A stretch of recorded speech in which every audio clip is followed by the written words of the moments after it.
En présence du grand architecte de l'univers et de cette très respectable grande loge,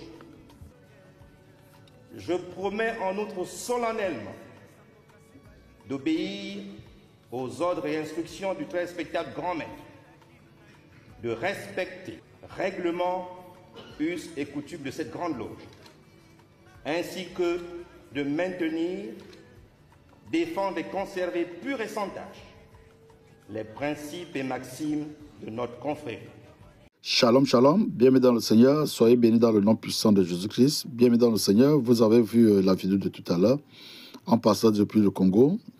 Quand nous dénonçons, vous croyez que peut-être nous sommes contre ces hommes, mais parce que quand le Seigneur nous montre des choses, voilà donc un pasteur, et il y en a, il n'est pas le seul.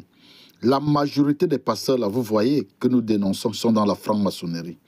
Voilà comment ils partent donc dans la franc-maçonnerie, ramener donc les sectes dans l'église de Christ.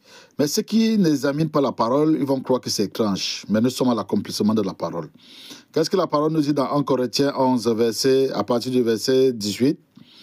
Et d'abord, j'apprends que lorsque vous vous réunissez en assemblée, il y a parmi vous des divisions et je le crois en partie. Et si l'apôtre Paul le dit, et c'est ce que nous voyons, vous allez nous poser la question, mais les qui même sont des vrais?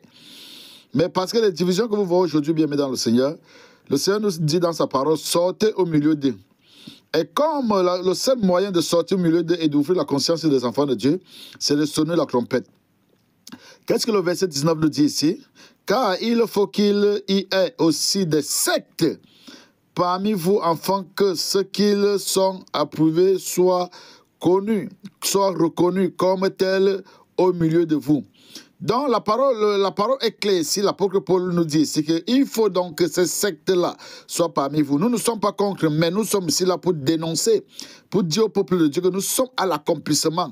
Nous sommes à l'accomplissement. Nous voyons déjà, soi-disant ces faux hommes de Dieu qui nous ramènent les sectes au milieu de nous. Qu'est-ce que nous devons faire? Nous devons sortir au milieu de ceux qui sont nés, qui sont prédestinés pour être sauvés. Le Saint-Esprit aura les capacités de les faire sortir de là. Donc, bien dans le Seigneur, quand nous dénonçons pour ouvrir la conscience des enfants de Dieu, vous voyez vous-même, et il n'est pas le seul, ils sont nombreux qui sont dans ces sectes-là. Ils sont nombreux qui se disent pasteurs, qui montent à la chair, qui veulent nous faire comprendre que tu peux être franc-maçon, et servir Jésus-Christ. Bien dans le Seigneur, nous sommes à la fin des temps. Réveillons-nous comme des vaillants soldats et attachons-nous à la parole. Examinons la parole, revenons à la parole et que le Saint-Esprit prenne contrôle et que toute la gloire revienne à notre Seigneur Jésus-Christ. Shalom.